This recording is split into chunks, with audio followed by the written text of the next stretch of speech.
You're not just grieving the relationship, you're grieving a person who never existed. That's the part no one prepares you for.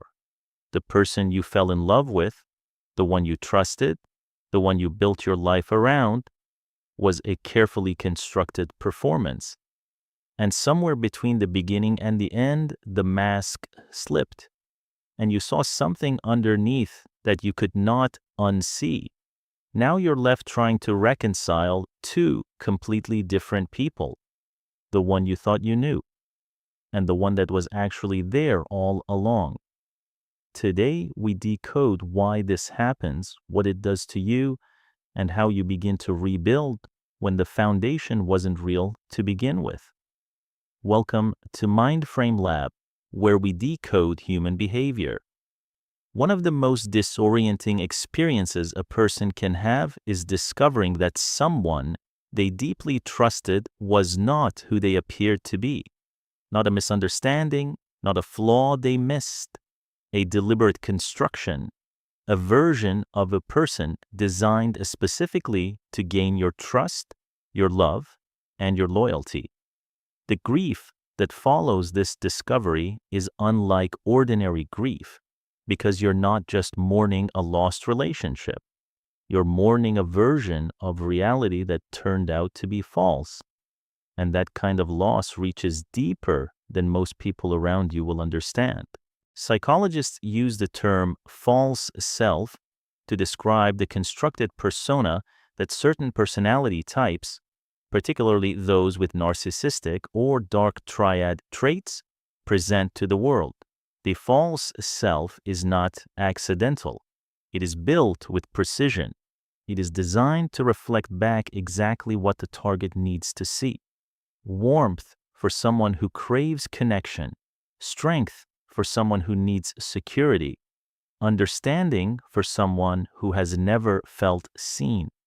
This is why the early stages of these relationships feel so extraordinary.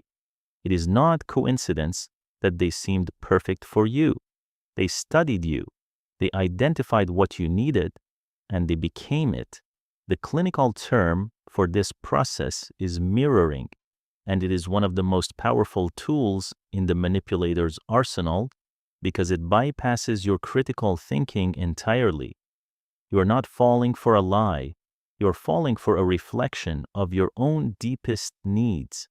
And that is almost impossible to resist. The mask doesn't fall all at once. It slips gradually, a moment here that doesn't quite fit, a reaction that seems out of character, a flash of something behind the eyes that contradicts everything you thought you knew.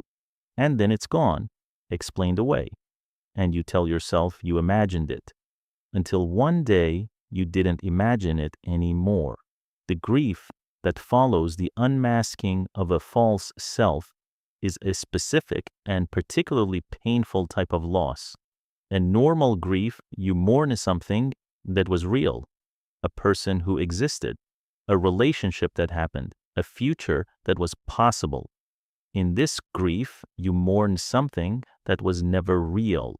And that creates a profound cognitive and emotional dissonance that ordinary grief frameworks don't fully address. Questions start forming that have no clean answers. Were any of the good moments real? Did they ever actually love me?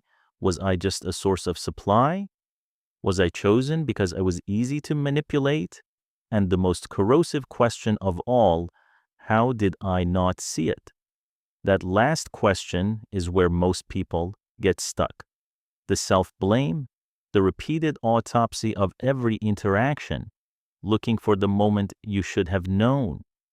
The shame of having trusted someone who used that trust against you. Here is what you need to understand about that shame. It is misplaced. The fact that you were deceived is not evidence of your weakness.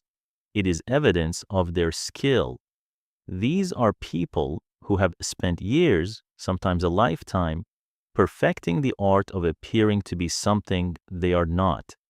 Experts in human psychology have difficulty identifying them in clinical settings. You were not naive.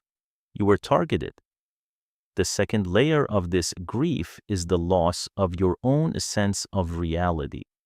When someone has systematically distorted your perception of events through gaslighting, through manipulation, through the constant reframing of your experience, you emerge from the relationship not knowing what was real and what wasn't. Not just about them, about yourself. So how do you begin to rebuild when the foundation wasn't real? The first step is to grieve what was real. Even if the person wasn't, your feelings were real. Your investment was real. Your love was real. The fact that it was directed at a constructed persona does not make what you experienced less valid. You are allowed to mourn the relationship you thought you had, even knowing now that it was built on false pretenses. Both things can be true. The second step is to separate your story from theirs. One of the lasting effects of relationships with manipulative personalities is that your narrative about yourself becomes contaminated by their version of you. You are too needy, too sensitive, too much, not enough. Part of recovery is a slow, deliberate process of reclaiming your own story, deciding for yourself, outside of their influence, who you actually are.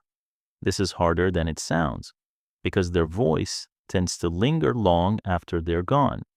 Therapy, journaling, trusted relationships, and time all play a role in quieting that voice and replacing it with something more accurate. The third step is to resist the urge to make sense of them.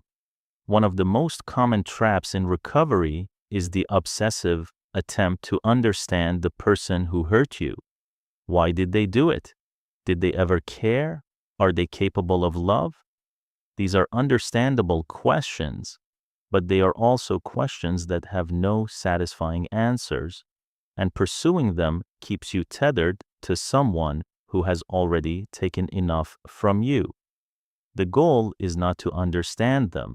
The goal is to understand yourself well enough that you never end up in that position again.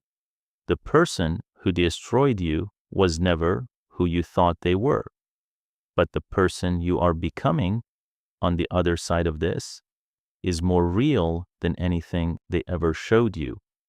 The clarity that comes from surviving this kind of betrayal is hard-won, but it is yours. And it changes how you see people, how you protect yourself, and how you choose who gets access to you. That is not damage. That is armor. Subscribe to MindFrame Lab for more decoded human behavior every week. See you in the next one.